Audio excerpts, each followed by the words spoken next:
E aí, tudo bem com vocês? Como vocês estão? Mais uma vez, nós presenciamos nas redes sociais, na internet como um todo, boatos, né? Fake news, mentiras, informações falsas sobre a reforma tributária e sobre o CIB, sobre valor de referência, sobre tudo que eu venho falando aqui para vocês.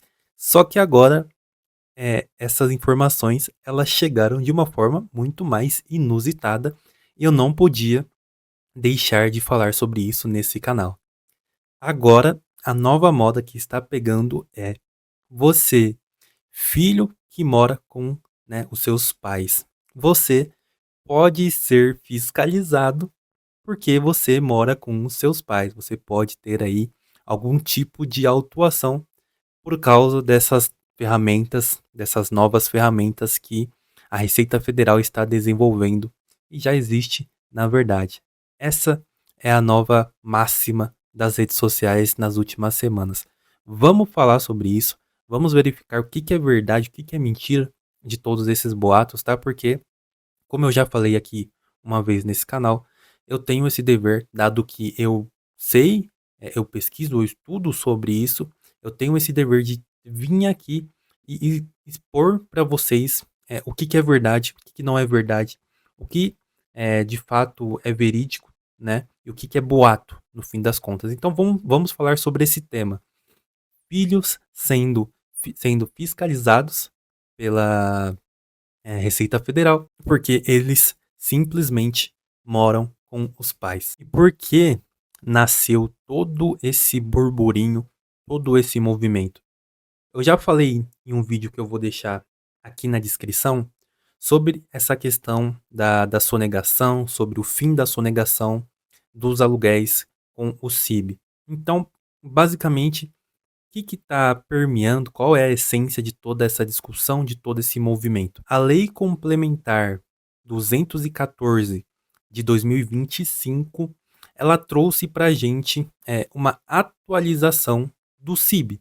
O CIB nada mais é do que um documento de identidade para os imóveis. Agora, a ideia, tá, do legislador da Receita Federal, do Comitê Gestor do IBS, é que a grande maioria dos imóveis, e principalmente os imóveis regularizados, eles tenham este cadastro do imóvel brasileiro, eles tenham essa identificação do CIB, e esse CIB ele vai reunir diversas informações deste imóvel específico.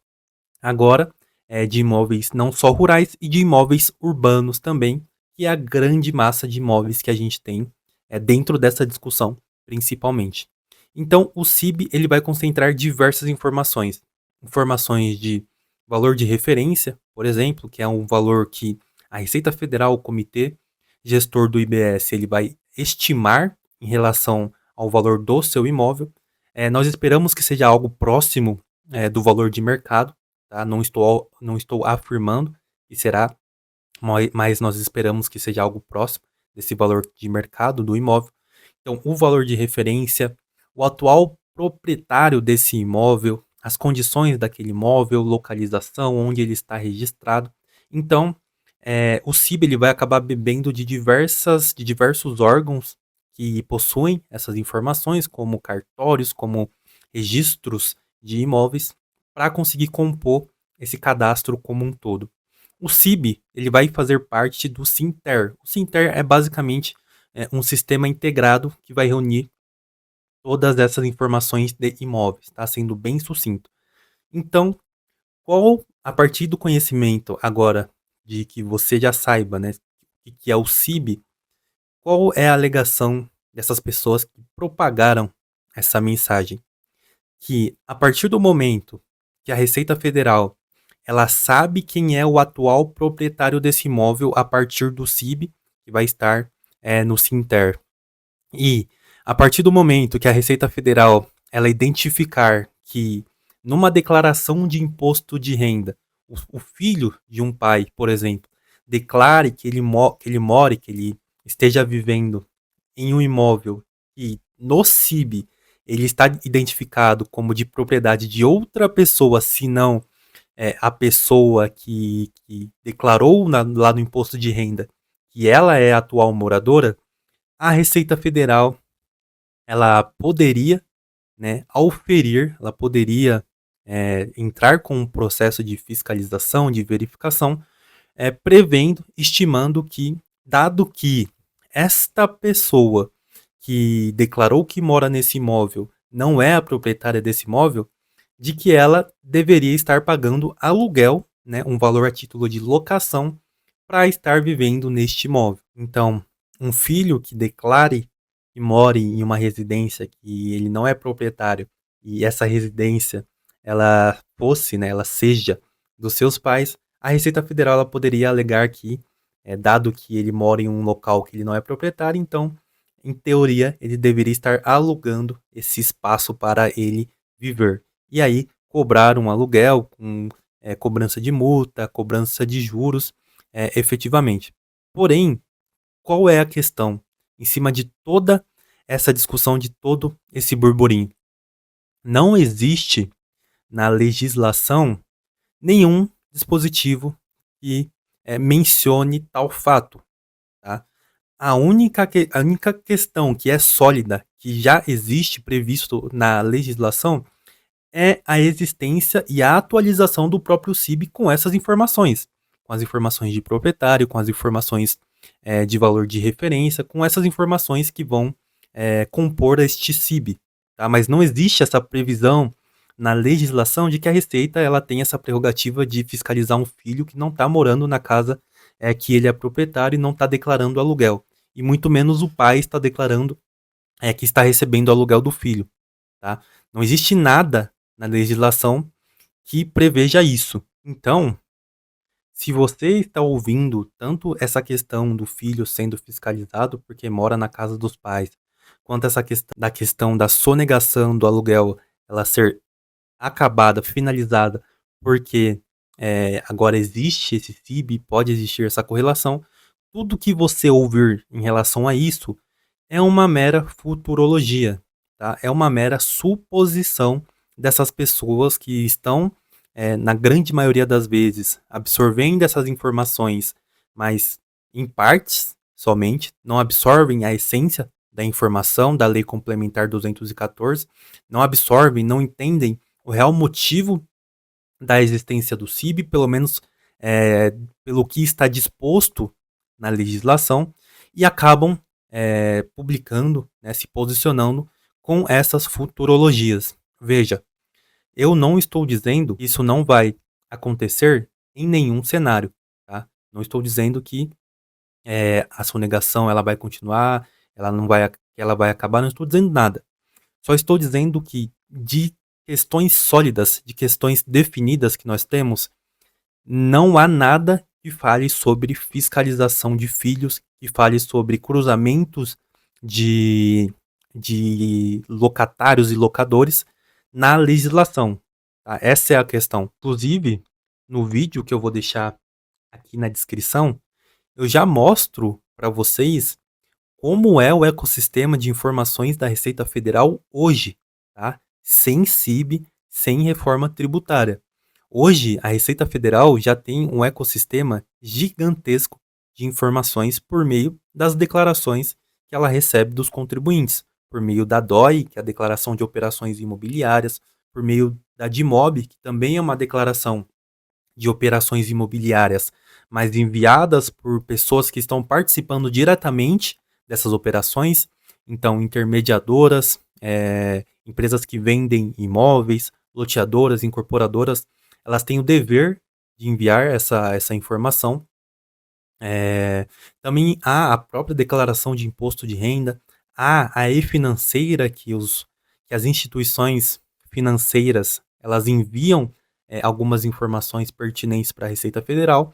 Então, o fisco ele já tem um ecossistema muito grande de informações para fazer os cruzamentos que a gente está discutindo hoje, tá? Que a gente está fazendo essa futurologia. Não é nenhuma novidade, tá? Acontece que agora a Receita Federal ela vai ter uma ferramenta a mais. Se ela vai ser competente para usar isso ou não, isso a gente vai ver, tá? Mas acontece que Já existem diversas ferramentas para a Receita Federal executar diversos tipos de fiscalizações. Eu vou deixar o vídeo aqui na descrição para você conseguir verificar essas ferramentas que ela tem. Porém, não é o que a gente vê hoje, né? Não é o esforço de fiscalização que a gente espera, que a gente estima, né, que seja realizado agora com CIB, com valor de referência. Então, eu vou deixar o vídeo aqui para vocês verem futuramente. Só para a gente reforçar essa questão, tá? Não há nenhum dispositivo na lei que fale que os filhos eles serão fiscalizados se eles morarem com seus pais e não pagarem aluguel para os pais, tá? Não tem nenhuma determinação na lei em relação a isso. Então fique tranquilo, você filho, você pai, em relação a isso. A não ser que você, filho, você tenha um contrato de locação, mesmo que informal, com o seu pai, e você não informe este pagamento do aluguel para o seu pai, e nem o seu pai ele informe o recebimento desse aluguel para a Receita Federal lá no Carnê-Leão. Aí sim, nós poderíamos estar diante de um cenário de omissão de receita de sonegação, tá? Mas isso se efetivamente, por exemplo, você morasse numa casa à parte dos seus pais, numa segunda casa dos seus pais, e o seu pai ele te cobrasse aluguel porque seu pai ele não quer que você viva uma vida tranquila. Ele vai te cobrar um aluguel para você morar nessa segunda casa dele.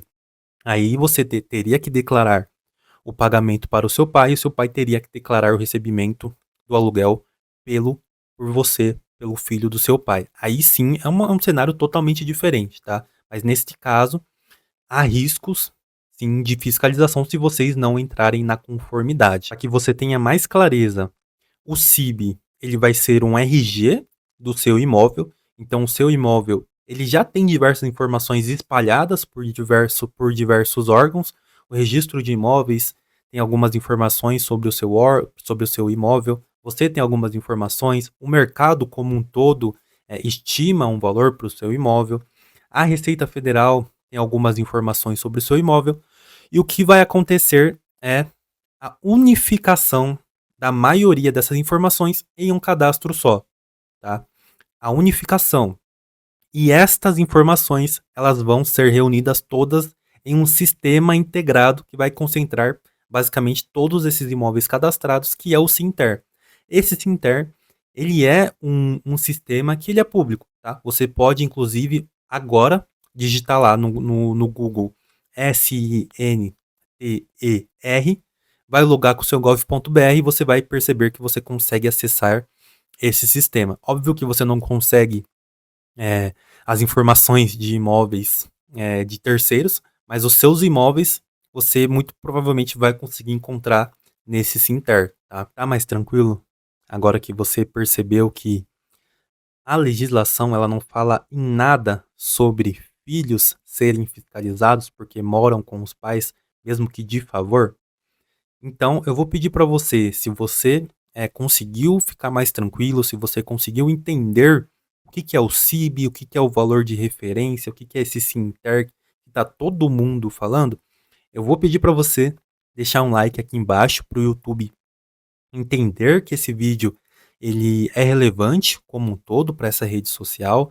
Deixe um comentário sobre o que você achou desse movimento nessas redes sociais, sobre essa fake news, que no fim das contas é uma fake news. Deixe um comentário aqui embaixo sobre o que você achou, sobre o que você achou desse vídeo esclarecendo as coisas. Vou pedir para você se inscrever nesse canal, porque eu vou trazer mais vídeos sobre reforma tributária, que é o cerne dessa questão, tá? Ninguém tá falando, mas isso só nasceu a partir da reforma tributária. Vou falar mais sobre reforma tributária nesse canal. Vou falar muito sobre contabilidade para empresários, para contadores de forma geral, e uma contabilidade estratégica sempre, sem muito contabilês, sem muito juridiquês. E obviamente eu vou falar muito sobre contabilidade para a construção civil como um todo, que é o ramo que eu amo trabalhar, que é o ramo que eu me dedico a maior parte do tempo, tá? Então, se inscreve, ativa o sininho para você não perder os próximos vídeos. Fica ligado que essa semana tem mais vídeos aqui no canal e valeu!